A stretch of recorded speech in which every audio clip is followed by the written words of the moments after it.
The stranger came early in February, one wintry day, through a biting wind and a driving snow, the last snowfall of the year, over the down, walking from Bramblehurst railway station, and carrying a little black portmanteau in his thickly gloved hand. He was wrapped up from head to foot, and the brim of his soft felt hat hid every inch of his face but the shiny tip of his nose. The snow had piled itself against his shoulders and chest, and added a white crest to the burden he carried. He staggered into the coach and horses more dead than alive, and flung his portmanteau down. "A fire!" he cried. "In the name of human charity, a room and a fire!"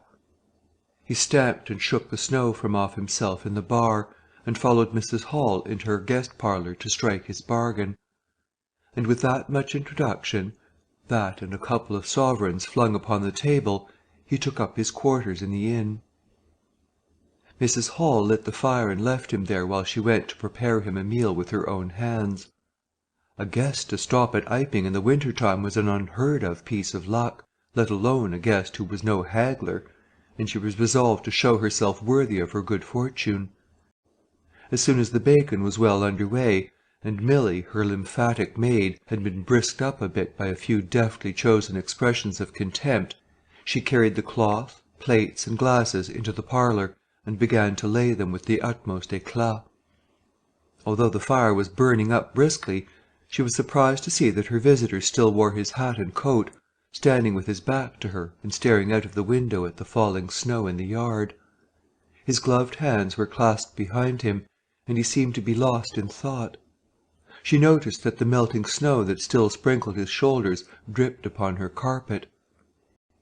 "Can I take your hat and coat, sir?" she said, "and give 'em a good dry in the kitchen?" "No," he said without turning. She was not sure she had heard him, and was about to repeat her question. He turned his head and looked at her over his shoulder. "I prefer to keep them on," he said with emphasis, and she noticed that he wore big blue spectacles with side-lights, and had a bush side-whisker over his coat-collar that completely hid his cheeks and face. "Very well, sir," she said, "as you like. In a bit the room will be warmer." He made no answer, and had turned his face away from her again, and Mrs. Hall, feeling that her conversational advances were ill-timed, laid the rest of the table things in a quick staccato and whisked out of the room. When she returned he was still standing there, like a man of stone, his back hunched, his collar turned up, his dripping hat-brim turned down, hiding his face and ears completely.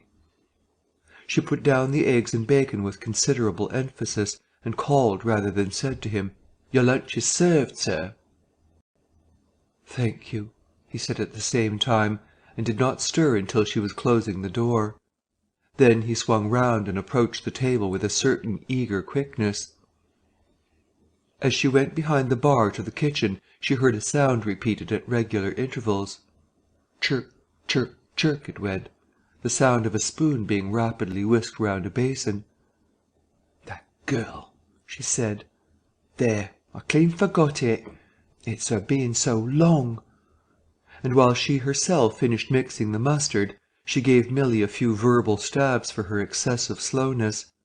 She had cooked the ham and eggs, laid the table, and done everything, while Milly, help indeed, had only succeeded in delaying the mustard.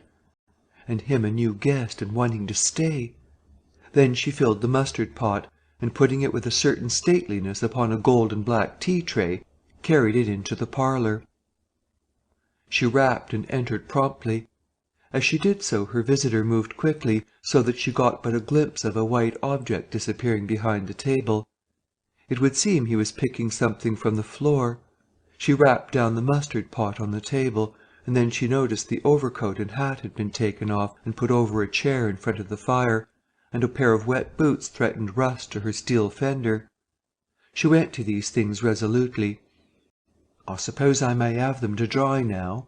she said in a voice that brooked no denial.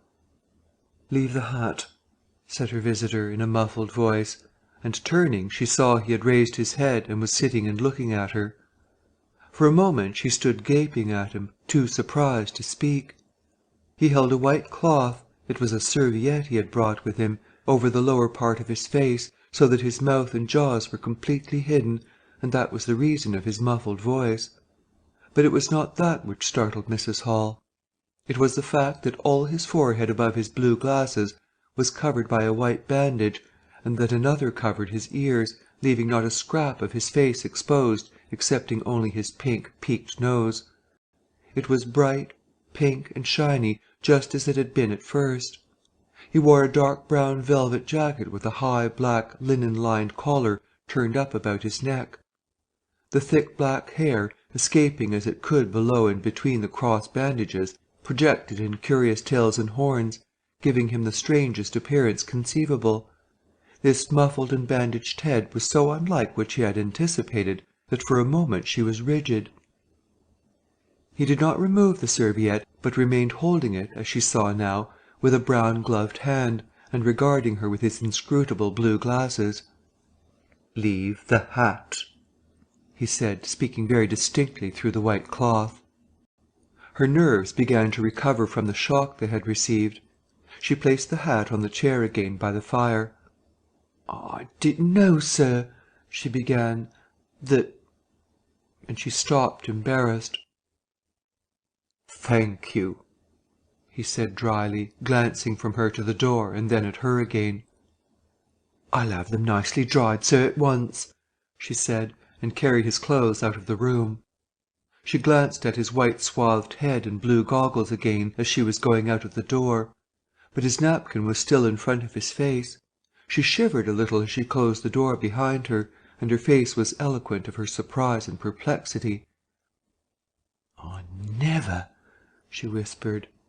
"There." She went quite softly to the kitchen, and was too preoccupied to ask Milly what she was messing about with now, when she got there. The visitor sat and listened to her retreating feet. He glanced inquiringly at the window before he removed his serviette and resumed his meal. He took a mouthful, glanced suspiciously at the window, took another mouthful, then rose and, taking the serviette in his hand, walked across the room and pulled the blind down to the top of the white muslin that obscured the lower panes. This left the room in a twilight. This done, he returned with an easier air to the table and his meal. "The poor soul's had an accident or an operation or something," said Mrs. Hall. "What a turn them bandages did give me, to be sure." She put on some more coal, unfolded the clothes-horse, and extended the traveller's coat upon this. "And they goggles, why, it looked more like a diving helmet than a human man." She hung his muffler on a corner of the horse. "And holding that handkerchief over his mouth all the time, talking through it. Perhaps his mouth was hurt too. Maybe." She turned round, as one who suddenly remembers. "Bless my soul alive," she said, going off at a tangent. "Ain't you done them taters yet, Milly?" When Mrs. Hall went to clear away the stranger's lunch, her idea that his mouth must also have been cut or disfigured in the accident she supposed him to have suffered was confirmed, for he was smoking a pipe, and all the time that she was in the room he never loosened the silk muffler he had wrapped round the lower part of his face to put the mouthpiece to his lips. Yet it was not forgetfulness, for she saw he glanced at it as it smouldered out. He sat in the corner with his back to the window blind and spoke now, having eaten and drunk and being comfortably warmed through, with less aggressive brevity than before. The reflection of the fire lent a kind of red animation to his big spectacles they had lacked hitherto. "I have some luggage," he said, "at Bramblehurst station," and he asked her how he could have it sent. He bowed his bandaged head quite politely in acknowledgment of her explanation. "To-morrow," he said. "There is no speedier delivery," and seemed quite disappointed when she answered no. Was she quite sure? No man with a trap who would go over? Mrs. Hall, nothing loath, answered his questions and developed a conversation. "It's a steep road by the Downs, sir," she said in answer to the question about a trap, and then, snatching at an opening, said, "It was there a carriage was upset a year ago and more. A gentleman killed besides his coachman. Accidents, sir, happen in a moment, don't they?" But the visitor was not to be drawn so easily. "They do," he said through his muffler, eyeing her quietly through his impenetrable glasses. "But they take long enough to get well, don't they? There was my sister's son, Tom, just cut his arm with a scythe, tumbled on it in the hayfield, and, bless me, he was 3 months tied up, sir. You'd hardly believe it. It's regular giving me a dread of a scythe, sir." "I can quite understand that," said the visitor. "He was afraid one time that he'd have to have an operation. He was that bad, sir." The visitor laughed abruptly, a bark of a laugh that he seemed to bite and kill in his mouth. "Was he?" he said. "He was, sir, and no laughing matter to them as had the doing for him as I had, my sister being took up with the little ones so much. There was bandages to do, sir, and bandages to undo, so that if I may make so bold as to say it, sir—" "Will you get me some matches?" said the visitor quite abruptly. "My pipe is out." Mrs. Hall was pulled up suddenly. It was certainly rude of him, after telling him all she had done. She gasped at him for a moment, and remembered the 2 sovereigns. She went for the matches. "Thanks," he said concisely, as she put them down, and turned his shoulder upon her and stared out of the window again. It was altogether too discouraging. Evidently he was sensitive on the topic of operations and bandages. She did not make so bold as to say, however, after all. But his snubbing way had irritated her, and Milly had a hot time of it that afternoon. The visitor remained in the parlour until 4 o'clock, without giving the ghost of an excuse for an intrusion. For the most part he was quite still during that time. It would seem he sat in the growing darkness smoking in the firelight, perhaps dozing. Once or twice a curious listener might have heard him at the coals, and for the space of 5 minutes he was audible pacing the room. He seemed to be talking to himself. Then the armchair creaked as he sat down again. Chapter 2. Mr. Teddy Henfrey's First Impressions. At 4 o'clock, when it was fairly dark and Mrs. Hall was screwing up her courage to go in and ask her visitor if he would take some tea, Teddy Henfrey, the clock jobber, came into the bar. "My sakes, Mrs. Hall," said he, "but this is terrible weather for thin boots."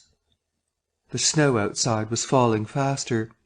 Mrs. Hall agreed, and then noticed he had his bag with him. "Now you're here, Mr. Teddy," said she, "I'd be glad if you'd give the old clock in the parlour a bit of a look at 6. And leading the way, she went across to the parlour door and rapped and entered. Her visitor, she saw as she opened the door, was seated in the armchair before the fire, dozing, it would seem, with his bandaged head drooping on one side. The only light in the room was the red glow from the fire, which lit his eyes like adverse railway signals, but left his downcast face in darkness, and the scanty vestiges of the day that came in through the open door. Everything was ruddy, shadowy, and indistinct to her, the more so since she had just been lighting the bar lamp, and her eyes were dazzled. But for a second it seemed to her that the man she looked at had an enormous mouth wide open, a vast and incredible mouth that swallowed the whole of the lower portion of his face. It was the sensation of a moment, the white-bound head, the monstrous goggle eyes, and this huge yawn below it. Then he stirred, started up in his chair, put up his hand. She opened the door wide, so that the room was lighter, and she saw him more clearly, with the muffler held up to his face, just as she had seen him hold the serviette before. The shadow, she fancied, had tricked her. "Would you mind, sir, this man's a-coming to look at the clock, sir," she said, recovering from the momentary shock. "Look at the clock?" he said, staring round in a drowsy manner, and speaking over his hand, and then getting more fully awake. "Certainly." Mrs. Hall went away to get a lamp, and he rose and stretched himself. Then came the light, and Mr. Teddy Henfrey, entering, was confronted by this bandaged person. He was, he says, taken aback. "Good afternoon," said the stranger, regarding him, as Mr. Henfrey says, with a vivid sense of the dark spectacles, "like a lobster." "I hope," said Mr. Henfrey, "that it's no intrusion." "None whatever," said the stranger. "Though I understand," he said, turning to Mrs. Hall, "that this room is really to be mine for my own private use." "I thought, sir," said Mrs. Hall, "you'd prefer the clock." "Certainly," said the stranger, "certainly, but as a rule I like to be alone and undisturbed. But I am really glad to have the clock seen to," he said, seeing a certain hesitation in Mr. Henfrey's manner. "Very glad." Mr. Henfrey had intended to apologize and withdraw, but this anticipation reassured him. The stranger turned round with his back to the fireplace and put his hands behind his back. "And presently," he said, "when the clock mending is over, I think I should like to have some tea, but not till the clock mending is over." Mrs. Hall was about to leave the room. She made no conversational advances this time, because she did not want to be snubbed in front of Mr. Henfrey, when her visitor asked her if she had made any arrangements about his boxes at Bramblehurst.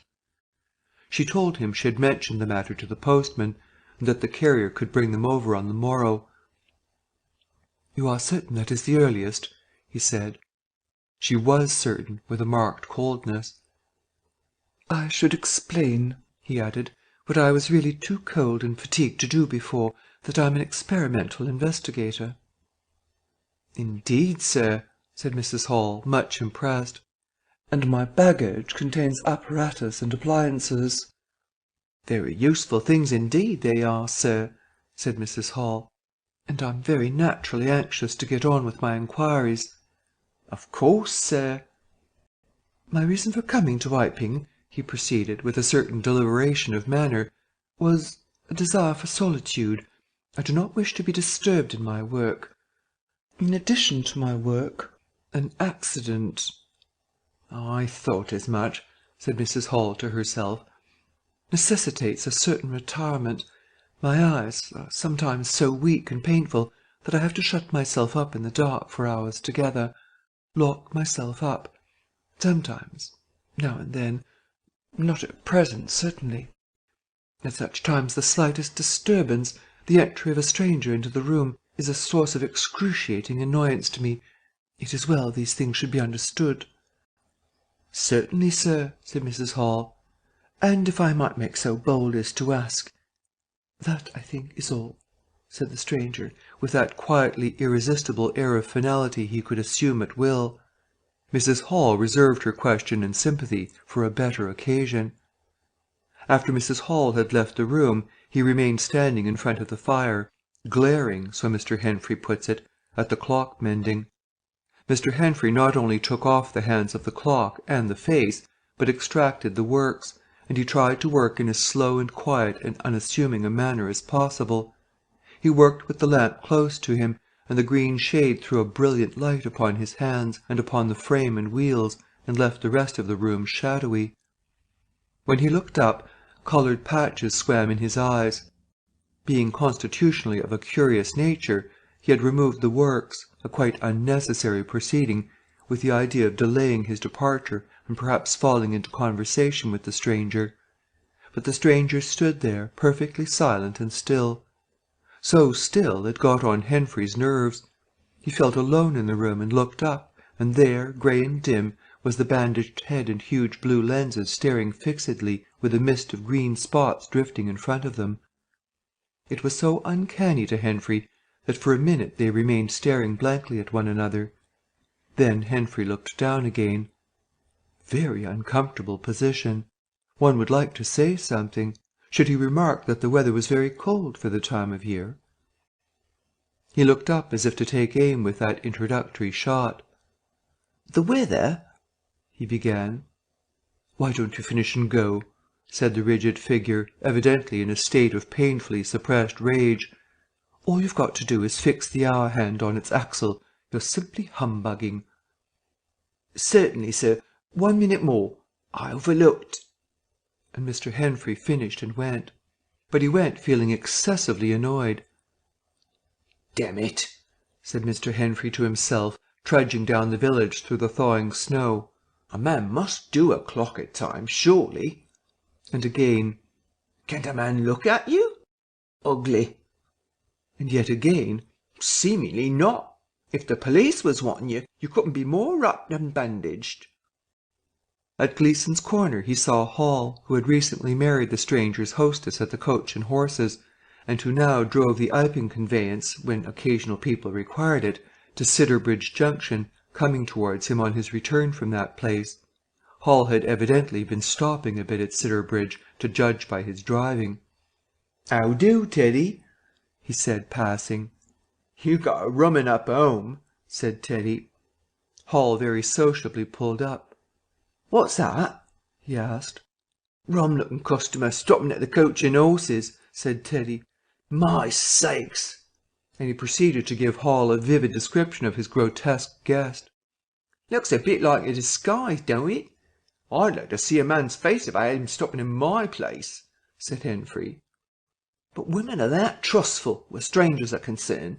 He's took your rooms and you ain't even given a name or—" "You don't say so," said Hall, who was a man of sluggish apprehension. "Yes," said Teddy, "by the week.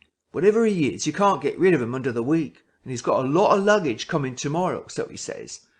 Let's hope it won't be stones in boxes or—" He told Hall how his aunt at Hastings had been swindled by a stranger with empty portmanteaux. Altogether he left Hall vaguely suspicious. "Get up, old girl," said Hall. "I suppose I must see about this." Teddy trudged on his way with his mind considerably relieved. Instead of "seeing about it," however, Hall on his return was severely rated by his wife on the length of time he had spent in Sidderbridge, and his mild inquiries were answered snappishly and in a manner not to the point. But the seed of suspicion Teddy had sown germinated in the mind of Mr. Hall in spite of these discouragements. "You women don't know everything," said Mr. Hall, resolved to ascertain more about the personality of his guest at the earliest possible opportunity. And after the stranger had gone to bed, which he did about 9:30, Mr. Hall went very aggressively into the parlour and looked very hard at his wife's furniture, just to show that the stranger wasn't master there, and scrutinized closely and a little contemptuously a sheet of mathematical computations the stranger had left. When retiring for the night, he instructed Mrs. Hall to look very closely at the stranger's luggage when it came next day. "Mind your own business, Hall," said Mrs. Hall, "and I'll mind mine." She was all the more inclined to snap at Hall because the stranger was undoubtedly an unusually strange sort of stranger, and she was by no means assured about him in her own mind. In the middle of the night she woke up dreaming of huge white heads like turnips that came trailing after her at the end of interminable necks, and with vast black eyes. But being a sensible woman, she subdued her terrors and turned over and went to sleep again. Chapter 3. The 1,001 Bottles. So it was that on the 29th day of February, at the beginning of the thaw, this singular person fell out of infinity and into Iping village. Next day his luggage arrived through the slush, and very remarkable luggage it was. There were a couple of trunks indeed, such as a rational man might need, but in addition there were a box of books, big fat books, of which some were just in an incomprehensible handwriting, and a dozen or more crates, boxes, and cases containing objects packed in straw, as it seemed to Hall, tugging with a casual curiosity at the straw, glass bottles. The stranger, muffled in hat, coat, gloves, and wrapper, came out impatiently to meet Fearenside's cart, while Hall was having a word or so of gossip preparatory to helping bring them in. Out he came, not noticing Fearenside's dog, who was sniffing in a dilettante spirit at Hall's legs. "Come along with those boxes," he said. "I've been waiting long enough." And he came down the steps towards the tail of the cart, as if to lay hands on the smaller crate. No sooner had Fearenside's dog caught sight of him, however, than it began to bristle and growl savagely, and when he rushed down the steps it gave an undecided hop, and then sprang straight at his hand. "Whoa!" cried Hall, jumping back, for he was no hero with dogs, and Fearenside howled, "Lie down," and snatched his whip. They saw the dog's teeth had slipped the hand, heard a kick, saw the dog execute a flanking jump and get home on the stranger's leg, and heard the rip of his trousering. Then the finer end of Fearenside's whip reached his property, and the dog, yelping with dismay, retreated under the wheels of the wagon. It was all the business of a swift half-minute. No one spoke. Everyone shouted. The stranger glanced swiftly at his torn glove and at his leg, made as if he would stoop to the latter, then turned and rushed swiftly up the steps into the inn. They heard him go headlong across the passage and up the uncarpeted stairs to his bedroom. "You brute, you!" said Fearenside, climbing off the wagon with his whip in his hand, while the dog watched him through the wheel. "Come here," said Fearenside. "You better." Hall had stood gaping. "He was bit," said Hall. "I better go and see to un," and he trotted after the stranger. He met Mrs. Hall in the passage. "Carrier's dog," he said. "Bitten." He went straight upstairs, and the stranger's door being ajar, he pushed it open, and was entering without any ceremony, being of a naturally sympathetic turn of mind. The blind was down and the room dim. He caught a glimpse of a most singular thing, what seemed a handless arm waving towards him, and a face of 3 huge indeterminate spots on white, very like the face of a pale pansy. Then he was struck violently in the chest, hurled back, and the door slammed in his face and locked. It was so rapid that it gave him no time to observe. A waving of indecipherable shapes, a blow and a concussion. There he stood on the dark little landing, wondering what it might be that he had seen. A couple of minutes after, he rejoined the little group that had formed outside the coach and horses. There was Fearenside telling about it all over again for the second time. There was Mrs. Hall saying his dog didn't have no business to bite her guests. There was Huxter, the general dealer from over the road, interrogative. And Sandy Wadgers from the forge, judicial. Besides women and children, all of them saying fatuities. "Wouldn't it bite me, I knows. Doesn't right have such dargs. What he biting for, then?" And so forth. Mr. Hall, staring at them from the steps and listening, found it incredible that he had seen anything so very remarkable happen upstairs. Besides, his vocabulary was altogether too limited to express his impressions. "He don't want no help," he says. "Harry, we better be a-taking of his luggage in." "You ought to have it cauterized at once," said Mr. Huxter, "'specially if it's at all inflamed." "I'd shoot, and that's what I'd do," said a lady in the group. Suddenly the dog began growling again. "Come along," cried an angry voice in the doorway, and there stood the muffled stranger with his collar turned up and his hat brim bent down. "The sooner you get those things in, the better I'll be pleased." It is stated by an anonymous bystander that his trousers and gloves had been changed. "Was you hurt, sir?" said Fearenside. "I'm rare sorry the darg—" "Not a bit," said the stranger. "Never broke the skin. Hurry up with those things." He then swore to himself, so Mr. Hall asserts.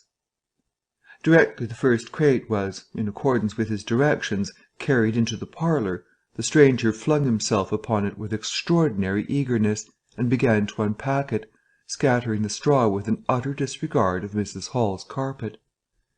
And from it he began to produce bottles, little fat bottles containing powders, small and slender bottles containing coloured and white fluids, fluted blue bottles labelled poison, bottles with round bodies and slender necks, large green glass bottles, large white glass bottles, bottles with glass stoppers and frosted labels, bottles with fine corks, bottles with bungs, bottles with wooden caps, wine bottles, salad oil bottles, putting them in rows on the chiffonnier, on the mantel, on the table under the window, round the floor, on the bookshelf, everywhere. The chemist's shop in Bramblehurst could not boast half so many. Quite a sight it was. Crate after crate yielded bottles, until all 6 were empty and the table high with straw. The only things that came out of these crates besides the bottles were a number of test tubes and a carefully packed balance. And directly the crates were unpacked, the stranger went to the window and set to work, not troubling in the least about the litter of straw, the fire which had gone out, the box of books outside, nor for the trunks and other luggage that had gone upstairs. When Mrs. Hall took his dinner in to him, he was already so absorbed in his work, pouring little drops out of the bottles into test tubes, that he did not hear her until she had swept away the bulk of the straw and put the tray on the table, with some little emphasis perhaps, seeing the state that the floor was in. Then he half turned his head and immediately turned it away again. But she saw he had removed his glasses. They were beside him on the table, and it seemed to her that his eye-sockets were extraordinarily hollow. He put on his spectacles again, and then turned and faced her. She was about to complain of the straw on the floor when he anticipated her. "I wish you wouldn't come in without knocking," he said in the tone of abnormal exasperation that seemed so characteristic of him. "I knocked, but seemingly—" "Perhaps you did. But in my investigations, my really very urgent and necessary investigations, the slightest disturbance, the jar of a door, I must ask you—" "Certainly, sir. You can turn the lock if you like that, you know, any time." "A very good idea," said the stranger. "This straw, sir, if I may make so bold as to remark—" "Don't. If the straw makes trouble, put it down in the bill." And he mumbled at her, words suspiciously like curses. He was so odd standing there, so aggressive and explosive, bottle in one hand and test tube in the other, that Mrs. Hall was quite alarmed. But she was a resolute woman. "In which case, I should like to know, sir, what you consider—" "A shilling. Put down a shilling. Surely a shilling's enough." "So be it," said Mrs. Hall, taking up the tablecloth and beginning to spread it over the table. "If you're satisfied, of course." He turned and sat down with his coat collar toward her. All the afternoon he worked with the door locked, and, as Mrs. Hall testifies, for the most part in silence. But once there was a concussion and a sound of bottles ringing together, as though the table had been hit, and the smash of a bottle flung violently down, and then a rapid pacing athwart the room. Fearing something was the matter, she went to the door and listened, not caring to knock. "I can't go on," he was raving. "I can't go on. 300,000, 400,000, the huge multitude. Cheated. All my life it may take me. Patience, patience indeed. Fool, fool." There was a noise of hobnails on the bricks in the bar, and Mrs. Hall had very reluctantly to leave the rest of his soliloquy. When she returned, the room was silent again, save for the faint crepitation of his chair and the occasional clink of a bottle. It was all over. The stranger had resumed work. When she took in his tea, she saw broken glass in the corner of the room under the concave mirror, and a golden stain that had been carelessly wiped. She called attention to it. "Put it down in the bill," snapped her visitor. "For God's sake, don't worry me. If there's damage done, put it down in the bill." And he went on ticking a list in the exercise book before him. "I'll tell you something," said Fearenside, mysteriously. It was late in the afternoon, and they were in the little beer shop of Iping Hanger. "Well?" said Teddy Henfrey. "This chap you're speaking of, what my dog bit. Well, he's black. Leastways his legs are. I seed through the tear of his trousers and the tear of his glove. You'd have expected a sort of pinky to show, wouldn't you? Well, there wasn't none. Just blackness. I tell you, he's as black as my hat." "My sakes!" said Henfrey. "It's a rummy case altogether. Why, his nose is as pink as paint." "That's true," said Fearenside. "I knows that. And I tell you what I'm thinking. That man's a piebald, Teddy. Black here and white there, in patches, and he's ashamed of it. He's a kind of half-breed, and the colours come off patchy instead of mixing. I've heard of such things before, and it's the common way with horses, as anyone can see." Chapter 4. Mr. Cuss interviews the stranger. I have told the circumstances of the stranger's arrival in Iping with a certain fullness of detail, in order that the curious impression he created may be understood by the reader.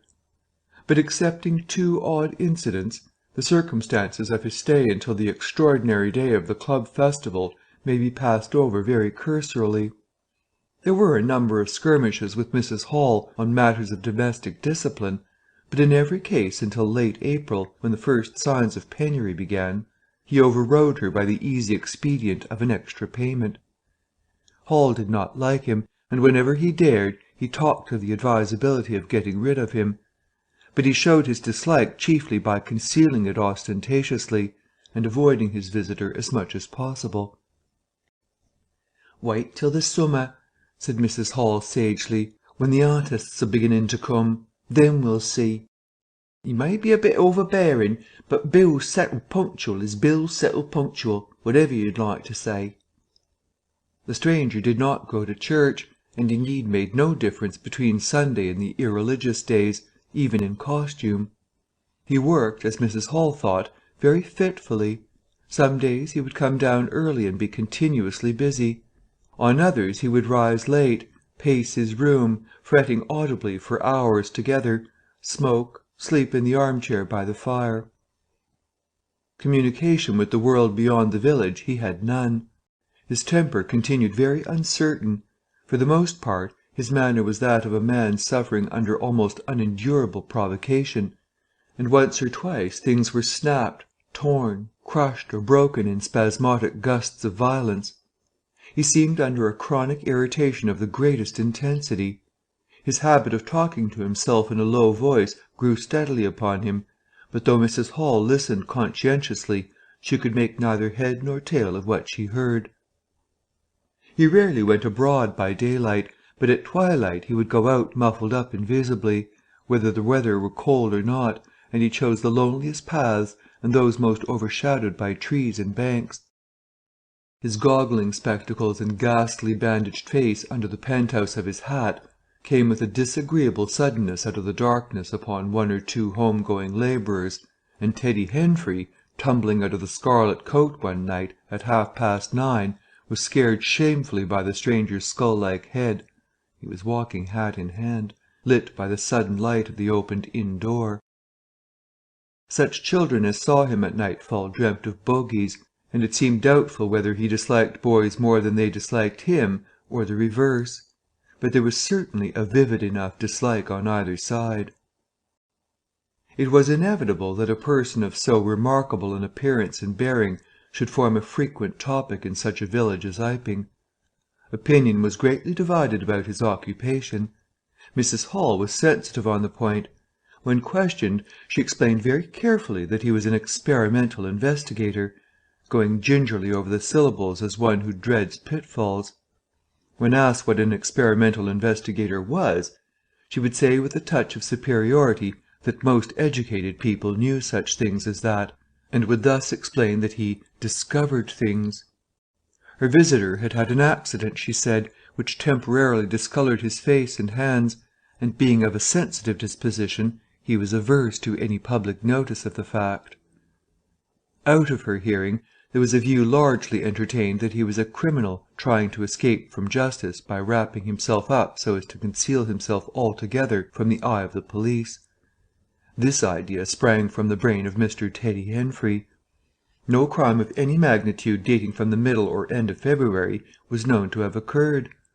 Elaborated in the imagination of Mr. Gould, the probationary assistant in the National School, this theory took the form that the stranger was an anarchist in disguise, preparing explosives, and he resolved to undertake such detective operations as his time permitted. These consisted for the most part in looking very hard at the stranger whenever they met, or in asking people who had never seen the stranger leading questions about him, but he detected nothing. Another school of opinion followed Mr. Fearenside, and either accepted the piebald view or some modification of it, as for instance Silence Durgan, who was heard to assert that if he chooses to show himself at fairs he'd make his fortune in no time, and being a bit of a theologian, compared the stranger to the man with the one talent. Yet another view explained the entire matter by regarding the stranger as a harmless lunatic. That had the advantage of accounting for everything straight away. Between these main groups there were waverers and compromisers. Sussex folk have few superstitions, and it was only after the events of early April that the thought of the supernatural was first whispered in the village. Even then it was only credited among the women folk. But whatever they thought of him, people in Iping on the whole agreed in disliking him. His irritability, though it might have been comprehensible to an urban brain-worker, was an amazing thing to these quiet Sussex villagers. The frantic gesticulations they surprised now and then, the headlong pace after nightfall that swept him upon them round quiet corners, the inhuman bludgeoning of all tentative advances of curiosity, the taste for twilight that led to the closing of doors, the pulling down of blinds, the extinction of candles and lamps. Who could agree with such goings-on? They drew aside as he passed down the village, and when he had gone by, young humourists would up with coat-collars and down with hat-brims, and go pacing nervously after him in imitation of his occult bearing. There was a song popular at that time called "The Bogeyman." Miss Stachel sang it at the schoolroom concert, in aid of the church lamps, and thereafter, whenever one or two of the villagers were gathered together and the stranger appeared, a bar or so of this tune, more or less sharp or flat, was whistled in the midst of them. Also belated little children would call "Bogeyman" after him, and make off tremulously elated. Cuss, the general practitioner, was devoured by curiosity. The bandages excited his professional interest. The report of the 1,001 bottles aroused his jealous regard. All through April and May he coveted an opportunity of talking to the stranger, and at last, towards Whitsuntide, he could stand it no longer, but hit upon the subscription list for a village nurse as an excuse. He was surprised to find that Mr. Hall did not know his guest's name. "He give a name," said Mrs. Hall, an assertion which was quite unfounded, "but I didn't rightly hear it." She thought it seemed so silly not to know the man's name. Cuss rapped at the parlour door and entered. There was a fairly audible imprecation from within. "Pardon my intrusion," said Cuss, and then the door closed and cut Mrs. Hall off from the rest of the conversation. She could hear the murmur of voices for the next 10 minutes, then a cry of surprise, a stirring of feet, a chair flung aside, a bark of laughter, quick steps to the door, and Cuss appeared, his face white, his eyes staring over his shoulder. He left the door open behind him, and without looking at her strode across the hall and went down the steps, and she heard his feet hurrying along the road. He carried his hat in his hand. She stood behind the door, looking at the open door of the parlour.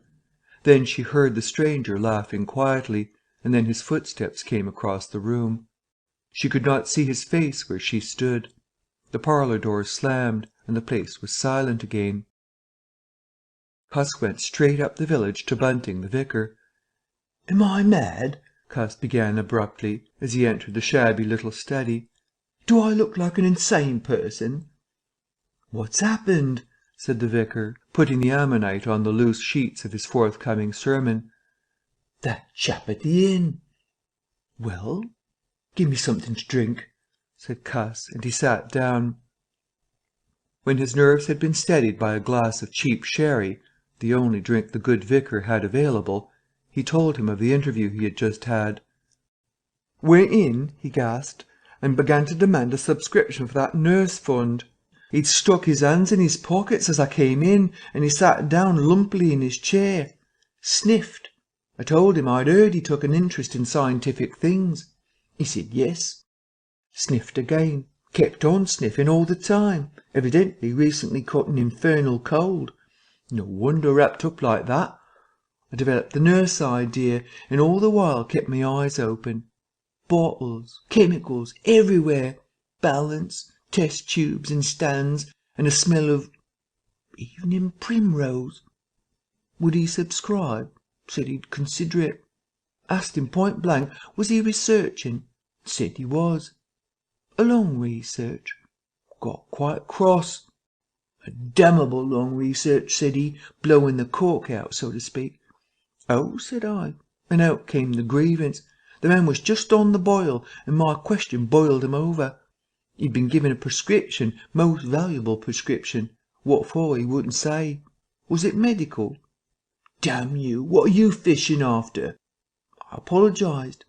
Dignified sniff and cough. He resumed. He'd read it. 5 ingredients. Put it down. Turned his head. Draught of air from window lifted the paper. Swish. Rustle. He was working in a room with an open fireplace, he said. Saw a flicker, and there was the prescription burning and lifting chimneyward. Rushed towards it just as it whisked up the chimney. So, just at that point, to illustrate his story, out came his arm. Well, no hand, just an empty sleeve. Lord, I thought, that's a deformity. Got a cork arm, I suppose, and has taken it off. Then I thought, there's something odd in that. What the devil keeps that sleeve up and open if there's nothing in it? There was nothing in it, I tell you. Nothing down it, right down to the joint. I could see right down it to the elbow, and there was a glimmer of light shining through a tear of the cloth. Good God, I said. Then he stopped, stared at me with those black goggles of his, and then at his sleeve. Well, that's all. He never said a word, just glared and put his sleeve back in his pocket quickly. I was saying, said he, that there was the prescription burning, wasn't I? Interrogative cough. How the devil, said I, can you move an empty sleeve like that? Empty sleeve? Yes, said I, an empty sleeve. It's an empty sleeve, is it? You saw it was an empty sleeve. He stood up right away. I stood up too. He came towards me in 3 very slow steps and stood quite close. Sniffed venomously. I didn't flinch, though I'm hanged if that bandage knob of his and those blinkers aren't enough to unnerve anyone coming quietly up to you. You said it was an empty sleeve, he said. Certainly, I said. At staring and saying nothing, a barefaced man, unspectacled, starts scratch. Then very quietly he pulled his sleeve out of his pocket again and raised his arm towards me as though he would show it to me again. He did it very, very slowly. I looked at it. Seemed an age. Well, said I, clearing my throat, there's nothing in it. I had to say something. I was beginning to feel frightened. I could see right down it. He extended it straight towards me, slowly, slowly, just like that, until the cuff was 6 inches from my face. Queer thing to see an empty sleeve come at you like that. And then, well, something exactly like a finger and a thumb it felt, nipped my nose. Bunting began to laugh. There wasn't anything there, said Cuss, his voice running up into a shriek at the there. It's all very well for you to laugh, but I tell you I was so startled I hit his cuff hard and turned round and cut out of the room. I left him. Cuss stopped. There was no mistaking the sincerity of his panic. He turned round in a helpless way and took a second glass of the excellent vicar's very inferior sherry. When I hit his cuff, said Cuss, I tell you it felt exactly like hitting an arm. And there wasn't an arm. There wasn't the ghost of an arm. Bunting thought it over. He looked suspiciously at Cuss. It's a most remarkable story, he said. He looked very wise and grave indeed. It's really, said Mr. Bunting with judicial emphasis, a most remarkable story. Chapter 5. The Burglary at the Vicarage. The facts of the burglary at the vicarage came to us chiefly through the medium of the vicar and his wife. It occurred in the small hours of Whit Monday, the day devoted in Iping to the club festivities. Mrs. Bunting, it seems, woke up suddenly in the stillness that comes before the dawn, with the strong impression that the door of their bedroom had opened and closed. She did not arouse her husband at first, but sat up in bed listening. She then distinctly heard the pad, pad, pad of bare feet coming out of the adjoining dressing-room and walking along the passage towards the staircase. As soon as she felt assured of this, she aroused the Reverend Mr. Bunting as quietly as possible. He did not strike a light, but putting on his spectacles, her dressing-gown and his bath-slippers, he went out on the landing to listen. He heard quite distinctly a fumbling going on at his study desk downstairs, and then a violent sneeze. At that he returned to his bedroom, armed himself with the most obvious weapon, the poker, and descended the staircase as noiselessly as possible. Mrs. Bunting came out on the landing. The hour was about 4, and the ultimate darkness of the night was past. There was a faint shimmer of light in the hall, but the study doorway yawned impenetrably black.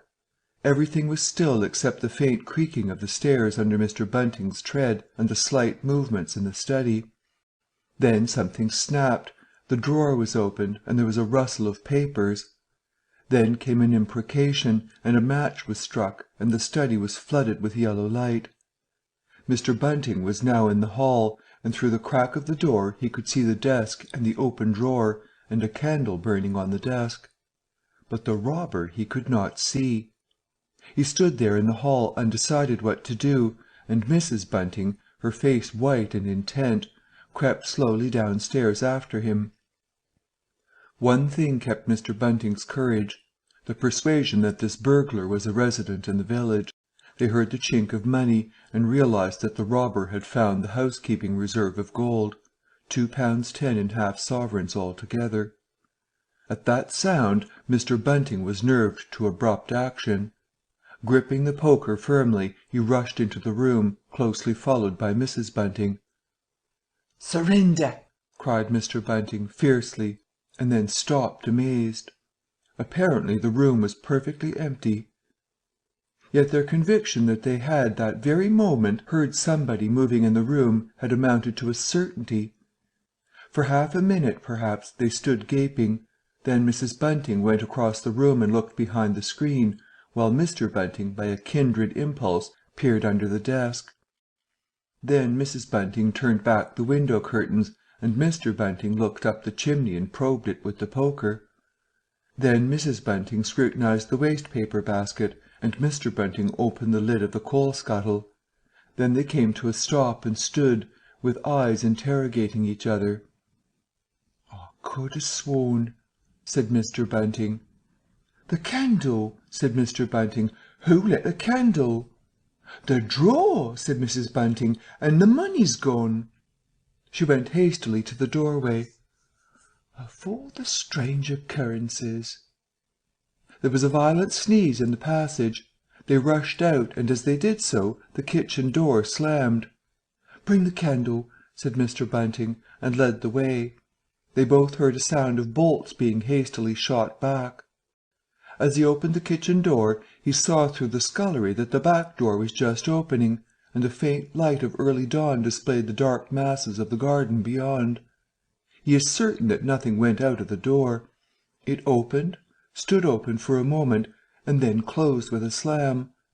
As it did so, the candle Mrs. Bunting was carrying from the study flickered and flared. It was a minute or more before they entered the kitchen. The place was empty.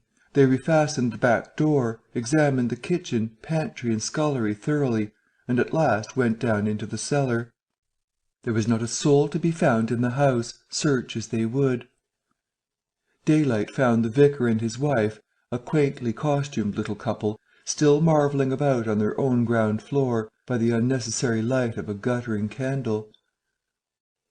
Chapter 6. The Furniture that Went Mad. Now it happened that in the early hours of Whit Monday, before Milly was hunted out for the day, Mr. Hall and Mrs. Hall both rose and went noiselessly down into the cellar. Their business there was of a private nature, and had something to do with the specific gravity of their beer. They had hardly entered the cellar when Mrs. Hall found she had forgotten to bring down a bottle of sarsaparilla from their joint-room. As she was the expert and principal operator in this affair, Hall very properly went upstairs for it. On the landing he was surprised to see that the stranger's door was ajar. He went on into his own room, and found the bottle as he had been directed. But returning with the bottle, he noticed that the bolts of the front door had been shot back, that the door was in fact simply on the latch. and with a flash of inspiration he connected this with the stranger's room upstairs and the suggestions of Mr. Teddy Henfrey. He distinctly remembered holding the candle while Mrs. Hall shot these bolts overnight. At the sight he stopped, gaping, then with the bottle still in his hand went upstairs again. He rapped at the stranger's door. There was no answer. He rapped again, then pushed the door wide open and entered. It was as he expected.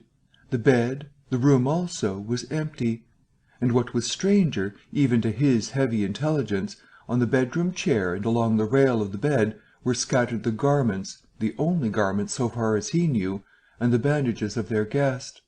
His big slouch hat even was cocked jauntily over the bedpost. As Hall stood there, he heard his wife's voice coming out of the depth of the cellar, with that rapid telescoping of the syllables and interrogative cocking up of the final words to a high note by which the West Sussex villager is wont to indicate a brisk impatience. "George, you got what I want?" At that he turned and hurried down to her. "Jenny," he said, over the rail of the cellar steps, "'tis the truth what Henfrey says. He's not in his room, he ain't, and the front door's unbolted." At first Mrs. Hall did not understand, and as soon as she did she resolved to see the empty room for herself. Hall, still holding the bottle, went first. "If he ain't there," he said, "his clothes are, and what's he doing without his clothes then? 'Tis a most curious business." As they came up the cellar steps, they both, it was afterwards ascertained, fancied they heard the front door open and shut, but seeing it closed and nothing there, neither said a word to the other about it at the time. Mrs. Hall passed her husband in the passage and ran on first upstairs. Someone sneezed on the staircase. Hall, following 6 steps behind, thought that he heard her sneeze. She, going on first, was under the impression that Hall was sneezing. She flung open the door and stood regarding the room. "Of all the curious," she said. She heard a sniff close behind her head, as it seemed, and turning, was surprised to see Hall a dozen feet off on the topmost stair. But in another moment he was beside her. She bent forward and put her hand on the pillow, and then under the clothes. "Cold," she said. "He's been up this hour or more." As she did so, a most extraordinary thing happened. The bedclothes gathered themselves together, leapt up suddenly into a sort of peak, and then jumped headlong over the bottom rail. It was exactly as if a hand had clutched them in the centre and flung them aside. Immediately after, the stranger's hat hopped off the bedpost, described a whirling flight in the air through the better part of a circle, and then dashed straight at Mrs. Hall's face. Then as swiftly came the sponge from the washstand, and then the chair, flinging the stranger's coat and trousers carelessly aside, and laughing dryly in a voice singularly like the stranger's, turned itself up with its 4 legs at Mrs. Hall, seemed to take aim at her for a moment, and charged at her. She screamed and turned, and then the chair legs came gently but firmly against her back, and impelled her and Hall out of the room. The door slammed violently and was locked. The chair and bed seemed to be executing a dance of triumph for a moment, and then abruptly everything was still. Mrs. Hall was left almost in a fainting condition in Mr. Hall's arms on the landing. It was with the greatest difficulty that Mr. Hall and Milly, who had been roused by her scream of alarm, succeeded in getting her downstairs, and applying the restoratives customary in such cases. "'Twas spirits," said Mrs. Hall. "I know 'tis spirits. I've read in papers of 'en, tables and chairs leaping and dancing." "Take a drop more, Jenny," said Hall. "'Twill steady you." "Lock him out," said Mrs. Hall. "Don't let him come in again. I half guessed. I might ha' known. With them goggling eyes and bandaged head, and never going to church of a Sunday. And all they bottles, more'n it's right for anyone to have. He's put the spirits into the furniture. My good old furniture. 'Twas in that very chair my poor dear mother used to sit when I was a little girl. To think it should rise up against me now." "Just a drop more, Jenny," said Hall. "Your nerves is all upset." They sent Milly across the street through the golden 5 o'clock sunshine to rouse up Mr. Sandy Wadgers, the blacksmith. Mr. Hall's compliments, and the furniture upstairs was behaving most extraordinary. Would Mr. Wadgers come round? He was a knowing man, was Mr. Wadgers, and very resourceful. He took quite a grave view of the case. "I'm damned if they ain't witchcraft," was the view of Mr. Sandy Wadgers. "You want horseshoes for such gentry as he." He came round greatly concerned. They wanted him to lead the way upstairs to the room, but he didn't seem to be in any hurry. He preferred to talk in the passage. Over the way Huckster's apprentice came out and began taking down the shutters of the tobacco window. He was called over to join the discussion. Mr. Huckster naturally followed over in the course of a few minutes. The Anglo-Saxon genius for parliamentary government asserted itself. There was a great deal of talk and no decisive action. "Let's have the facts first," insisted Mr. Sandy Wadgers. "Let's be sure we'd be acting perfectly right in busting that there door open. A door unbust is always open to busting, but you can't unbust a door once you've busted un."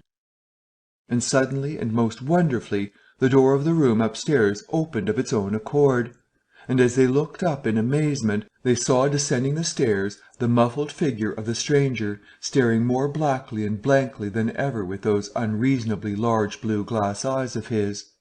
He came down stiffly and slowly, staring all the time. He walked across the passage, staring, then stopped. "Look there," he said, and their eyes followed the direction of his gloved finger and saw a bottle of sarsaparilla hard by the cellar door. Then he entered the parlour, and suddenly, swiftly, viciously, slammed the door in their faces. Not a word was spoken until the last echoes of the slam had died away. They stared at one another. "Well, if that don't lick everything," said Mr. Wadgers, and left the alternative unsaid. "I'd go in and ask him about it," said Wadgers to Mr. Hall. "I'd demand an explanation." It took some time to bring the landlady's husband up to that pitch. At last he rapped, opened the door, and got as far as, "Excuse me." "Go to the devil," said the stranger in a tremendous voice, "and shut that door after you." So that brief interview terminated. Chapter